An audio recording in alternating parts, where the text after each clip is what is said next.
સવારમાં કપડાં ધોવાના થયા ત્યાં તો પાવડર ખૂટી રહ્યો હતો, એટલે આ મોટા ડબ્બામાંથી મેં નાનો પાવડરનો ડબ્બો ભરી લીધો. અને આજે તો પોતા મારવાના થયા એ પહેલાં જ મેં આ બરણી અને ડબ્બા લુવાનું કામ લઈ લીધું. ડબ્બા અને બરણી લુવાઈ ગયું એટલે હારવાર મેં ઘોડામાં પણ પોતું મારી દીધું. પોતું સુકાઈ ગયું એટલે તરત મેં પેપર પાથરવાનું કામ લઈ લીધું. થોડાક દિવસ પહેલાં મેં ઘોડો હારો કર્યો ત્યારે પેપર પાથરવાના હતા પણ બાકી રહી ગયા હતા. તો આજે તો પોતું સુકાઈ ગયું એટલે તરત મેં પેપર પાથરી દીધા અને જે ડબ્બા ગોઠવવાના હતા એ સરખા ગોઠવી દીધા. પછી તો આ જયદીપનો સોડાનો બાટલો હતો એ લઈ અને હું બેસી ગઈ. આમ તો મને ફેન્ટા સોડા નથી ભાવતી, પણ તોય મેં થોડીક ફેન્ટા સોડા પી લીધી અને પછી હું બેસી ગઈ મશીને. આ 2-3 દિવસ પહેલાં મેં જે ડ્રેસ સીવ્યો તો એનું થોડુંક કામ બાકી રહી ગયું હતું, તો એ મારે પૂરું કરવાનું હતું. તો સાંજ પડતા ડ્રેસનું કામ પૂરું થઈ ગયું અને જયદીપ પણ ઓફિસેથી આવી ગયા હતા. તો કાલે ગણેશ ચોથ થતી હતી એટલે એ મોતીચૂરના લાડવા લાવ્યા હતા, ચોકલેટ બરફી લાવ્યા હતા અને પેંડા લાવ્યા હતા.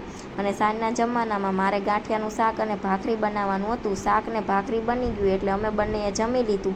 જમ્યા પછી તો આ બધા બોક્સ પેક કરીને મારે મૂકવાના હતા, પણ મેં ચોકલેટ બરફી જોઈ એટલે મારે ખાધા વગર રહેવાનું નહીં. તો થોડીક ચોકલેટ બરફી મેં ખાઈ લીધી અને પછી બોક્સ પેક કરી અને મૂકી દીધા. વિડીયો ગમ્યો હોય તો લાઈક કરજો અને ચેનલને કરી દેજો સબસ્ક્રાઈબ.